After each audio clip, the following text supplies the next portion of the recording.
least 4 panels that are very focused on issues in contemporary China. So if you need to come and go to visit different panels, please feel free to do that, and just thank you for coming. So without further ado, Jesse Field. Hello. In a field that never ceases to produce spring chickens, Yangjiang is one old hen who holds her own.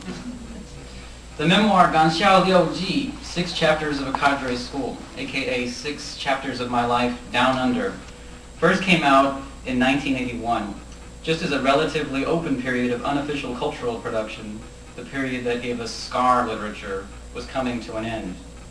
As Deng Xiaoping consolidated his power, nearly all of the forums for expressing rancor over personal experiences of the Cultural Revolution, and even doubts about the Chinese Communist Party itself, were systematically closed down. But 6 chapters stayed in print. In 2003, a government-sponsored middle school curriculum guide included 6 chapters of a cadre school among a list of 48 works recommended for their historical and cultural value.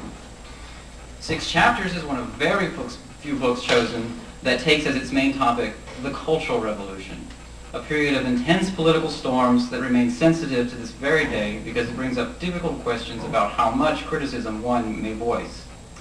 How much criticism is contained in 6 Chapters of a Cadre School?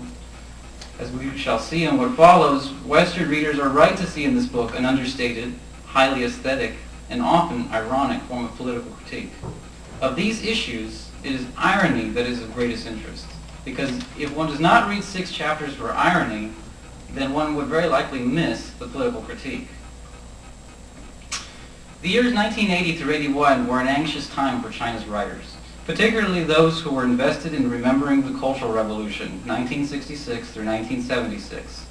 At the 1979 Fourth Congress of Artists and Writers, the theme of the day was the right of art to exist without political restriction.